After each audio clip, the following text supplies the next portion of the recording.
안녕하세요. 오늘도 하나님과 함께 기쁨과 감사가 넘치는 복된 하루가 되기를 간절히 소망합니다. 여러분 혹시 아프리카 사냥 스프링벅이라는 동물을 아십니까? 이 스프링벅은 좀 독특하게 뛰는 자세 때문에 붙여진 이름인데요. 초식 동물이고요. 그리고 많게는 1,500마리까지 대형 무리를 형성해서 이동하는 집단입니다. 그런데 식욕이 왕성해서 그런지 재밌는 현상이 있습니다. 안타깝기도 하고요. 종종 이 대형 스프링벅 무리가 떼죽음을 당하는 경우가 발생하기도 하는데요. 왜 그럴까? 많은 연구가들이 연구를 해본 결과 그 이유가 이렇답니다.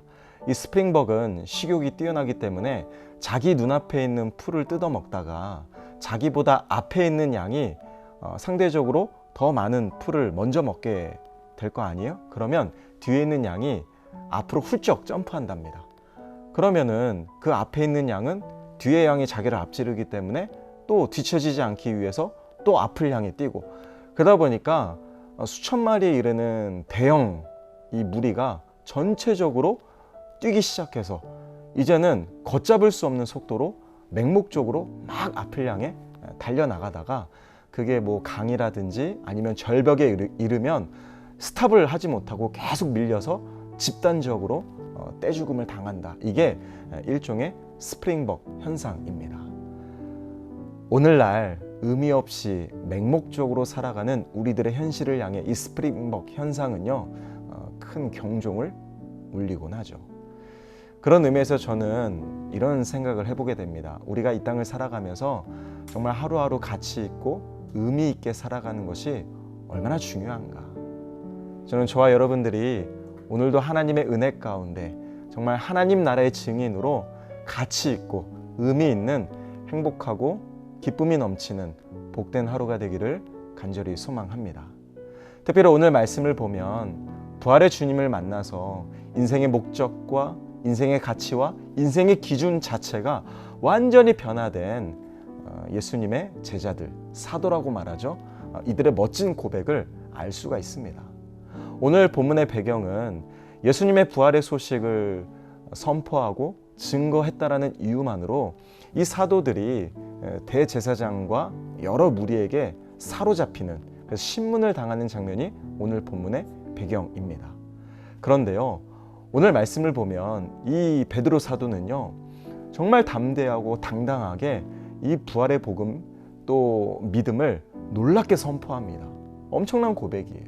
여러분, 이 믿음의 고백을 확신에 차서 당당하게 선포하는 이 베드로의 모습을 한번 상상해 보십시오.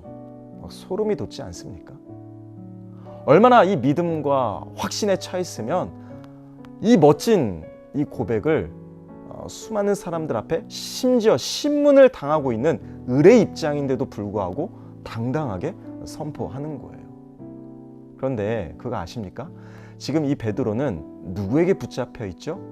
오늘 본문 6절에 보면 대제사장 안나스와 가야바, 이 무리들에게 사로잡혀 있는 거예요. 사실 이 베드로의 고백은요, 지금 엄청난 모습입니다. 왜냐하면 아시다시피 예수님이 십자가에 달려 죽으시기 직전에 그날 밤에 붙잡혀서 누구에게 신문을 당했습니까?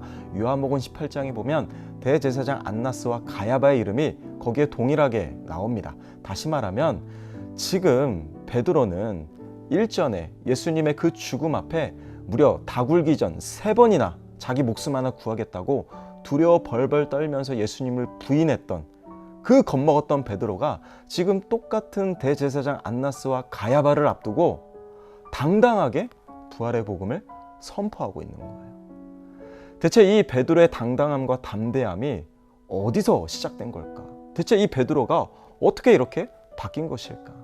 그 비결이 오늘 본문에 나옵니다. 그건 바로 성령 충만이에요. 여러분, 성령 충만하면 MBTI 내향적인 I 성향의 사람이 갑자기 외향적인 이 성향으로 바뀌는 게 성령 충만이 아닙니다. 뭐 어디 가서 늘 소극적이고 자기 목소리 한번 남들 앞에 내세우지 못하며, 심지어 식당에 가도 뭐 하나 주문하려고 해도 막 눈치 보는, 막 그랬던 사람이 갑자기 막 대중 앞에 서고 막 능글맞아지고 자기 소리를 막 내며, 이런 게 성령 충만이 아니라, 여러분 진짜 성령 충만은요, 이기적인 나, 연약한 나, 부족한 나, 세상을 더 즐거워하고 하나님의 은혜가 은혜인 줄 몰랐던 그런 죄악된 내가 하나님의 은혜 앞에 감사로 고백하며 믿음으로 살고, 또 하나님을 전심으로 사랑하며 하나님만을 위하여 살아가는 그러한 자로 변화되는 것이, 그게 성령 충만입니다. 여러분, 이전에는 하나님보다 더 크게 보였던 세상의 즐거움, 세상의 성공이 이제는 하나님보다 작게 보이고, 또 이전에는 하나님보다 더 크게 보였던 당장 내 눈앞에 펼쳐진 고난과 아픔과 상처와 수많은 인생의 역경과 문제가 이제는 하나님보다 작아 보여서 하나님이 더 크게 보여지는, 그래서 하나님이면 나는 다 이겨낼 수 있다, 하나님에 대한 믿음과 확신으로 그 어떠한 역경과 고난도 과정으로 여기며 결국 그 연단의 결과를 기대하며 오늘을 믿음으로 살아가는 그러한 믿음, 그게 바로 저는 성령 충만이라고 생각합니다. 그래서 오늘 베드로의 고백을 보면 예수 이름에 대한 믿음의 확신이 차 있어요. 내 눈앞에 아무리 나를 그토록 두려워했던 대제사장들이 눈에 불을 켜고 우리를 신문한다 할지라도 나에게는 부활의 주님, 그 예수 이름의 권세가 있기 때문에 베드로는 이 부활의 복음을 당당히 외치는 거예요. 여러분, 성령 충만하면 이처럼 베드로와 같이 인생의 가치관이, 또 인생의 목적이, 인생의 기준이, 인생의 방향 자체가 바뀌는 것이 성령 충만의 모습입니다. 오늘 베드로가 12절에 너무나 유명한 말씀을 선포합니다. 그건 바로 다른 이로서는 구원을 얻을 수 없나니, 천하 수많은 이름 중에 구원을 받을 만한 이름을 예수 이외에 절대 우리에게 주신 일이 없습니다. 멋진 믿음을 선포하죠. 이게 복음입니다. 근데 저는 이런 생각이 들더라고요. 여러분, 절대로 구원을 내 감정이나 내 상황, 내 형편, 내가 처한 환경에 절대 휘둘리거나 구원을 그거에 빗대어 절대 해석하지 마십시오.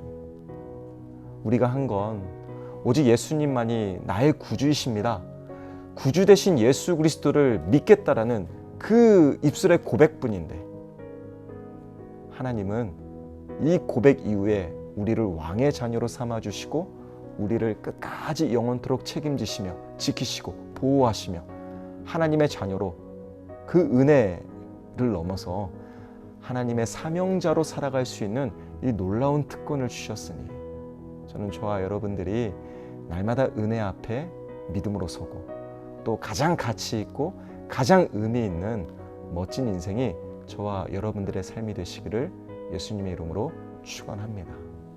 저는 오늘 말씀을 묵상하면서 이런 믿음의 제안을 드리고 싶어요. 여러분, 우리가 똑같은 오늘이라는 일상을 맞이하지만 저는 오늘 하루가 하나님 나라의 증인으로 하나님의 통치, 하나님의 주재권, 하나님의 소유권을 인정하여 내 삶의 모든 주도권을 살아계신 하나님께 다 내어드려 하나님의 나라가 내 삶의 일상에 임하는 천국 백성으로 살아가시기를 예수님의 이름으로 부탁을 드립니다. 우리를 자녀 삼으신 그 은혜에 매 순간 감사하시고, 그 은혜를 넘어 그 은혜에 보답하는 영적 책임이 뭡니까? 우리에게 주어진 그 사명, 우리의 일상을 통해 왕같은 제사장으로 가정과 직장과 교회와 우리의 삶을 살아내라는, 그래서 하나님의 나라를 확장하고 하나님의 나라를 내 삶을 통해 이루어가라는 그 영적 사명을 멋지게 이루어가는 가장 의미 있는 저와 여러분들의 오늘 하루가 되시기를 꼭 부탁드립니다. 저는 이 질문에 여러분들이 믿음으로 답을 내리셨으면 좋겠어요. 나는 누구인가? 내가 왜 구원받았는가? 나는 누구를 위해, 무엇을 위해 살아가야 하는가?